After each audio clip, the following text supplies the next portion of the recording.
Well, John, that must have felt like a bit of a roller coaster. You're up 2-0, then you're down 3-2, and then you get the last-minute equaliser. Did it feel like that? It did feel like that. I thought that we were really good in the first half. We controlled the game. We scored 2 really good goals, and we could have scored a couple more. We were dominant, hitting the crossbar.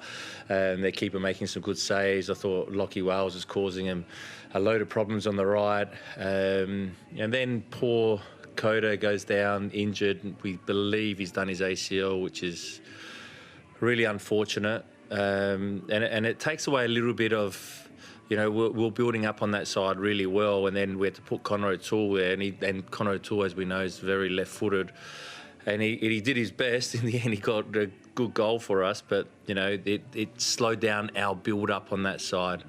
And then they get a penalty just before half-time that gives them a lift, and then in the second half they ended up equalising off a corner, and then they got their goal, and they're dangerous in transition. We know that.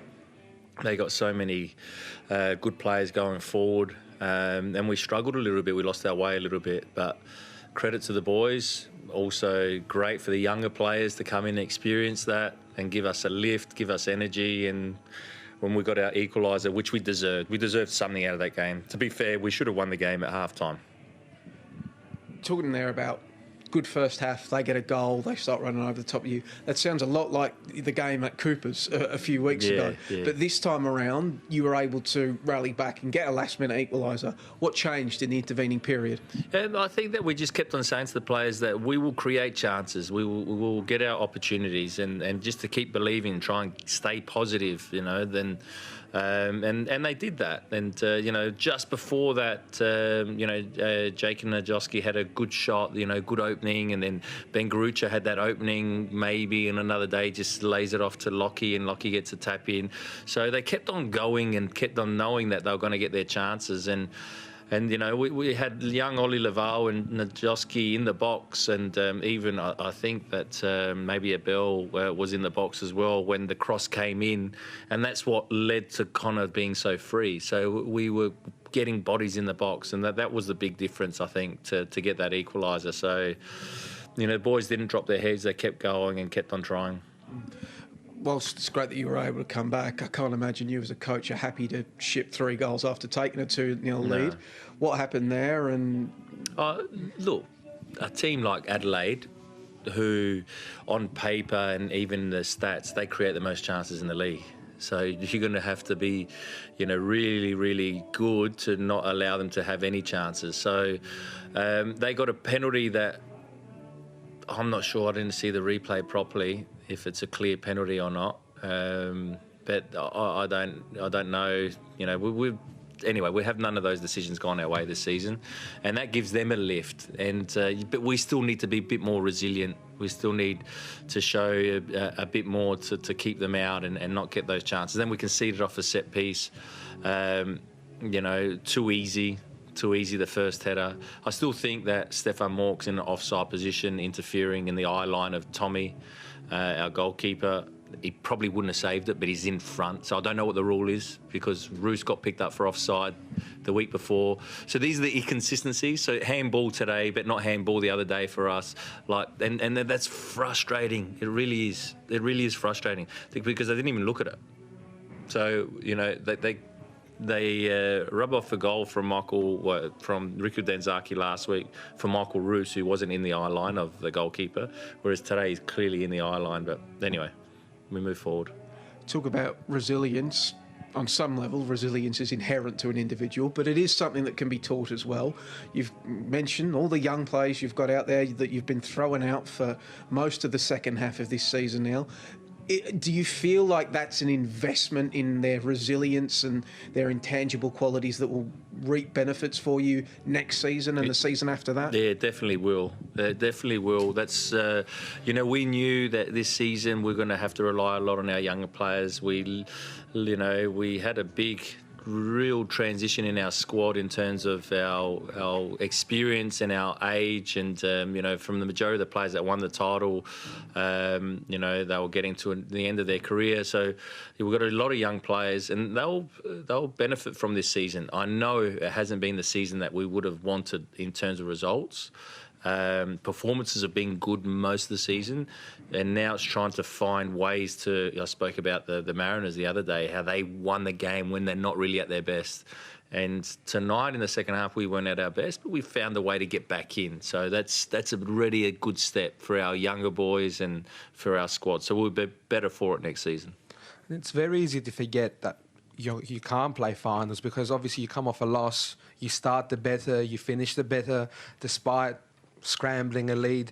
How encouraging is it to see your players keep fighting despite, I guess, not having anything to play for? Yeah, it is really encouraging, because it would be hard. It's not easy when you're down the bottom and you're not playing for finals, and there's, in our league there's no relegation, so but it's the players want to perform. They want to go out there and do their best. They want to they want to make it entertaining, which again tonight was goals. In the 3 games we played here, I think we've got 7 goals for. So, it shows that we can score goals, and it's positive for the people that come out here and watch, and hopefully they enjoy. But the players want to finish off on a high note. We've got a big game in Perth. We want to make sure that we finish as high up as possible. Hopefully we can win that game and then set up a good game against Melbourne City, which I know they'll be playing for finals. So we've still got that to play for as well, to play against a team that's looking to challenge. And despite the season not playing out how you would have liked, you're still very energised. How energised and excited are you that this place will be hosting your games next year, and you can make some solid concrete plans moving forward? Yeah. It was a difficult season for everyone at this football club, because we were unable to even put in some. I think at the beginning of the season you see TBC to a lot of our games. That was hard, and so now we know that we're going to have, a concrete season to plan for, where we're playing, what time we're playing, what's the best time to play here to get as many people as possible, what days are the best days here, and try and make it into a stadium and into a place where the opposition are going to find it hard. Finally we got that opportunity. So these last 3 games has been hectic. We probably weren't, ready in terms of hosting so many games back to back, but it gives us a good platform to go off of for next season. I'm talking about everyone through the club, from players to staff to everyone. John, you framed your game against Perth as wanting to finish as high at the table, but it's the wooden spoon playoff. The loser will get the wooden spoon. Players never want to get the wooden spoon. Wait, the loser might not get the wooden spoon. All but certain. Yeah. No. Well, you're saying that we can't beat City and they might not lose their last game? How much of a motivation is not finishing last in that game? Of course. We don't want to finish last. And I imagine Perth don't. And I can imagine Perth will be hurting after their defeat against Melbourne City. So we have to make sure that we go there. I know it seems stupid, but it's like a final for us. And, we got a few days now to recover. It's not going to be an easy game, because Perth will be wanting to win as much as us. So we have to be ready for a fight and ready for a good game, and then hopefully we come out on top. And aside from the obviously sad news about Kador, any other injuries or concerns coming out of tonight? No other injuries or concerns. It was just unfortunate about Kador, because I thought he actually started the game really well. I thought he was doing really well. Then we're trying to get him to a level that next season, he can even, be involved even more so. So, look, we've been unfortunate with the amount of injuries. I think we've still got 8 players out, so I'm not sure who we're going to get back, Joey, for Sunday. But we'll deal with it and we'll move forward. And tonight, a night game. How often did you check the generators in the lead up to this one after the weekend? I didn't have to. That was not my job. My job was to make sure the players were able to perform and be ready to perform. And, we had a day less than them to recover from the game.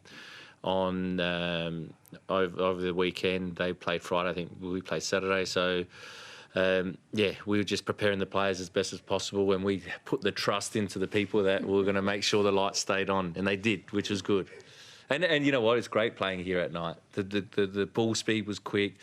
You know, probably not for a coach. It wasn't, a game that you'd like to see. But in terms of for a neutral, so many chances, goals, controversial decisions.